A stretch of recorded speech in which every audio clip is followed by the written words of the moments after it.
In 2020, at 80 years old, Al Pacino's heart stopped during a severe illness. There was no dramatic vision, no tunnel of light, no comforting illusion of transition. He later described it with unsettling simplicity. There was nothing, just absence.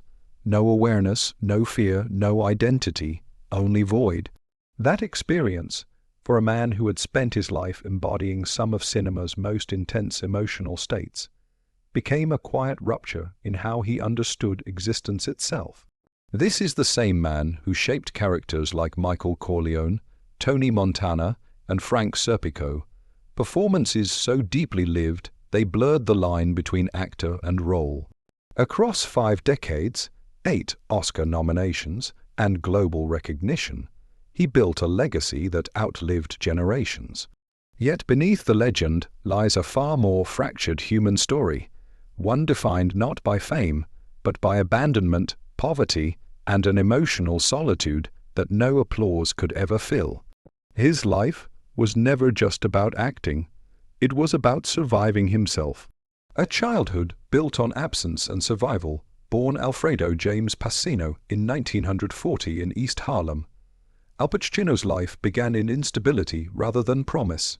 His father left when he was just 2 years old, vanishing without explanation. That absence became a defining emotional wound, shaping his understanding of trust, attachment, and identity. Raised by his mother, Rose, he later moved to the South Bronx, where poverty was not a condition but a constant environment. His mother worked tirelessly as a clerk, yet financial strain and emotional exhaustion defined their home. Eventually, he was raised by his grandparents in a cramped apartment filled with immigrant resilience and quiet struggle. The Bronx of his youth was harsh streets marked by violence, early death, and limited opportunity. He often recalled seeing more hardship than innocence. School offered little refuge, and by adolescence, he was already shaped by survival instincts rather than dreams. This early environment did not simply influence him, it carved the emotional foundation from which every later performance would emerge. Poverty, adolescence, and the search for identity as a teenager, Al Pacino drifted through unstable conditions, working whatever jobs he could find: janitor, messenger, usher, each one reinforcing how far he stood from any conventional success. Education offered little direction, and at 17 he dropped out, unable to see a future that seemed perpetually out of reach. There were nights without food, days without shelter, and long stretches of invisibility where he felt completely disconnected from society. He sometimes slept on couches, sometimes on subway benches, moving between temporary spaces that offered no permanence. Casting directors dismissed him repeatedly, citing his height, accent, and intensity as liabilities rather than strengths. Yet even in this rejection, something persisted within him. A compulsive need to perform, to express, to become someone other than the boy the world ignored. Acting was not yet a career. It was a psychological necessity, a way to survive emotional erasure and give structure to an otherwise fragmented existence. HB Studio and the actor's studio transformation in his early 20s. Al Pacino managed to enter HB Studio, paying tuition through menial work while continuing to struggle with poverty. Acting classes became a rare environment where his emotional intensity was not punished but shaped. He studied method acting under Lee Strasberg at the Actors Studio, who became a pivotal figure in his development. Strasberg taught him that personal pain could be transformed into artistic truth, that lived trauma could become expressive power rather than limitation. This philosophy resonated deeply with someone who had already experienced loss, hunger, and abandonment. However, training did not translate into financial stability. He often went days without proper meals, stealing fruit or relying on friends for survival. Despite the discipline of his craft improving, his external circumstances remained fragile. The tension between artistic growth and material instability defined this period, reinforcing a pattern that would continue throughout his life: creative elevation paired with personal instability. Theater recognition and persistent rejection. By the late 1960s, Al Pacino began gaining recognition in theater circles. His performance in the Indian Wants the Bronx earned him critical acclaim and an Obie Award, signaling that his talent was undeniable.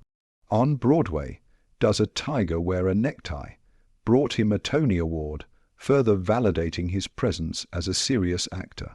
Yet Hollywood remained indifferent. Film casting directors consistently rejected him, often reducing him to stereotypes about appearance and marketability. Despite critical success, he struggled to secure meaningful screen opportunities. This contradiction, acclaimed on stage but invisible in film, created a psychological tension between validation and exclusion. He continued to work in theater, but financial insecurity persisted. Even recognition did not resolve his instability. Instead, it reinforced a sense of delayed arrival, as if success was always visible but never accessible. He began to internalize rejection not as external judgment, but as part of the cost of belonging to an industry that did not yet know what to do with him. The Godfather gamble and industry resistance. In 1971, Francis Ford Coppola insisted on casting Al Pacino as Michael Corleone in The Godfather, despite fierce resistance from Paramount Studios. Executives wanted established stars, not an unknown actor with an unconventional presence. The studio nearly replaced Coppola over the decision. Al Pacino himself entered production with uncertainty rather than confidence, fearing he would be fired at any moment. Early filming reflected this instability as he struggled to embody Michael's emotional restraint. Studio executives reviewed early footage unfavorably and considered recasting him. Yet Coppola defended him relentlessly, believing his subtle intensity was essential to the role. Everything changed during the restaurant assassination scene, where Michael's transformation from passive outsider to calculated killer became unmistakably clear. The performance shifted the studio's perception entirely. What had been seen as weakness became precision. In that moment, Al Pacino didn't just save his role. He redefined the character and, unknowingly, altered the trajectory of modern American cinema. Fame, isolation, and the weight of recognition. When The Godfather premiered in 1972, it became a cultural phenomenon, instantly elevating Al Pacino to global recognition. The same man, once dismissed as uncastable, was now unavoidable, yet fame brought discomfort rather than satisfaction. He lost anonymity, a form of freedom he had never realized he valued until it disappeared. Public attention became invasive, and every movement was scrutinized. Though he received an Oscar nomination, he lost, beginning a pattern of repeated near wins that would define his early career. Despite critical acclaim, he often felt disconnected from the industry's validation systems. Awards ceremonies became reminders of proximity rather than achievement. Even success carried emotional distance. The transition from invisibility to constant visibility did not resolve his internal struggles. Instead, it amplified them. He had become famous without becoming settled, admired without becoming at peace, recognized without ever feeling fully understood. Serpico, Dog Day Afternoon, and emotional exhaustion following The Godfather. Al Pacino immersed himself in roles that demanded psychological intensity. In Serpico, he portrayed a whistleblower police officer, spending extensive time researching and embodying the character's isolation. In Dog Day Afternoon, he played a desperate bank robber in a performance so emotionally volatile it blurred boundaries between acting and lived experience. Critics praised his ability to fully inhabit emotional states, but the cost was increasingly visible. Method acting left him unable to detach from characters even after filming ended. He described this period as emotionally consuming, where roles lingered long after production wrapped. Each performance earned him Oscar nominations, but not wins, reinforcing a cycle of recognition without closure. The emotional toll extended into his personal life, where relationships began to fracture under the weight of his psychological immersion. The deeper he went into characters, the further he drifted from stability outside them. Losses, relationships, and the price of commitment throughout the 1970s. Al Pacino accumulated critical acclaim alongside repeated Oscar losses. Each nomination reinforced his status, but also highlighted his absence from institutional validation. He lost multiple awards in succession, creating a pattern of near recognition. Simultaneously, his personal relationships deteriorated. His relationship with Diane Keaton suffered as his emotional intensity and professional obsession left little space for normalcy. Partners often found him unreachable, absorbed entirely in work. He was described as present physically but distant emotionally, always partially inhabiting another identity. Over time, this pattern repeated across relationships, reinforcing isolation despite fame. The contradiction between public admiration and private disconnection became increasingly pronounced. While the world celebrated his performances, his personal life reflected fragmentation. Success amplified rather than resolved emotional instability, creating a life where achievement and loneliness coexisted without reconciliation. Fatherhood, regret, and late emotional reckoning. In 2001, Al Pacino became a father to twins at 61, entering parenthood during a period when most people begin to withdraw from long-term responsibility. He openly expressed fear about repeating the cycle of abandonment he experienced from his own father. Despite affection for his children, his career continued to demand attention, creating tension between presence and professional obligation. His relationship eventually ended, followed by custody disputes and emotional strain. He later acknowledged that his absence, even when unintentional, mirrored patterns he had once suffered. His eldest daughter had already experienced years of partial absence, and reconciliation required acknowledgement rather than repair. Fatherhood became a mirror reflecting both his capacity for love and his limitations in sustaining it. The emotional complexity of these relationships revealed a central contradiction in his life. He could embody profound emotional depth on screen while struggling to consistently maintain it in personal spaces. Legacy, reflection, and the meaning of survival. In later years, Al Pacino began writing and reflecting on his life with greater transparency.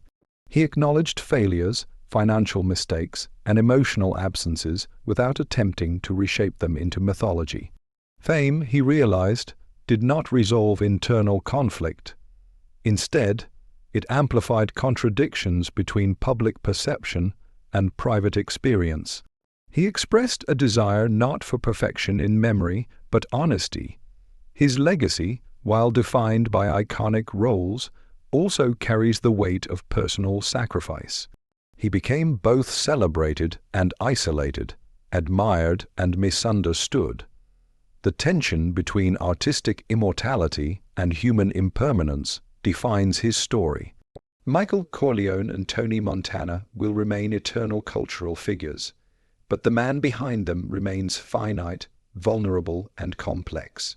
Ultimately, his life is not a tale of triumph or tragedy alone, but of persistence, of continuing to exist, create, and reflect despite constant loss, uncertainty, and emotional cost. Final reflection on a life between myth and humanity. Al Pacino's story resists simple interpretation. It is neither pure success nor pure suffering, but a continuous negotiation between the two. He rose from abandonment and poverty to global recognition, transforming personal pain into performances that shaped cinematic history. Yet every achievement carried an unseen cost: relationships strained, emotional distance, and the persistent difficulty of sustaining stability. His life reveals the paradox of artistic greatness. The same intensity that produces unforgettable art can also complicate ordinary living. As he ages, the focus shifts from achievement to meaning, from legacy to presence, from performance to self. What remains is a man confronting the totality of his choices, successes, and losses. In the end, his story is not only about fame or film, but about endurance, the act of continuing forward despite fragmentation. The legend endures on screen, but the human being endures in memory, incomplete yet profoundly real.